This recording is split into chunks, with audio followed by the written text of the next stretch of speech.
রাত ৯টা। এক পারিবারিক অনুষ্ঠান শেষে বাড়ি ফিরছিলেন জলপাইগুড়ি শহরের সেনপাড়ার বাসিন্দা দীপু সরকার। জলপাইগুড়ি পুরসভার ২ নম্বর ওয়ার্ডের তিস্তা নদীর বাঁধের ওপর তাদের গাড়ির পথ আটকায় কয়েকজন। দীপুর অভিযোগ, গাড়ির হর্ন বাজানোয় তাদের উপর চড়াও হয় দুষ্কৃতীরা। তার স্বামীকে বেধড়ক মারধর করা হয়, এমনকি তাকেও ঠেলে ফেলে দেয় দুষ্কৃতীরা, ছিঁড়ে নেয় গলার হাড়। তারা ছিল আটকাইতে গেছে, আমার স্বামীকে আমার ধাক্কা দিয়ে ফেলে দিছে, আমার আঙ্গুলটা এমন করে বেঁকাই দিছে।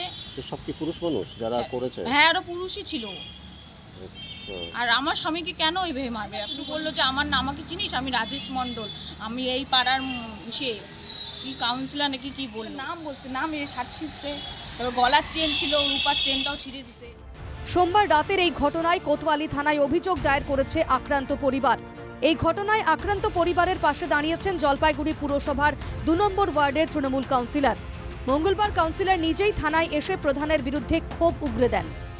মেয়েদের গায়ে হাত পড়েছে, হাতে হাত মচকে দিয়েছে এবং এটা হচ্ছে আরও গলার হাড় নিয়ে নিয়েছে, কেড়ে নিয়েছে। যে কে বা কাহারা আমি জানি না, কিন্তু ওরাই নিয়েছে, ওদেরকে দাঁড় করাইছে।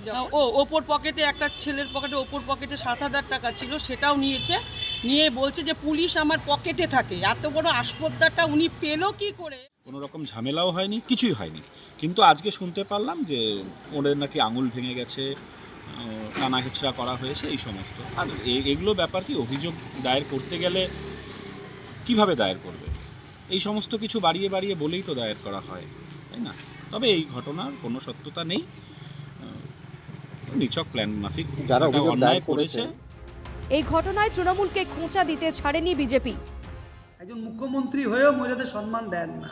যেখানে ধর্ষণের রেট ধার্য করা হয়, সেখানকার প্রধান বা সেই দলের প্রধান বা সেই দলের নেতারা মহিলাদের সম্মান দেবে, এটা ভাবাটাই তো অযৌক্তিক।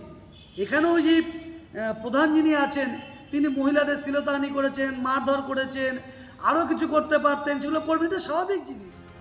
দীপু সরকারের অভিযোগের ভিত্তিতে ঘটনার তদন্ত শুরু করেছে কোতোয়ালি থানার পুলিশ। জলপাইগুড়ি থেকে পরিতোষ রায়ের রিপোর্ট, NK টিভি বাংলা।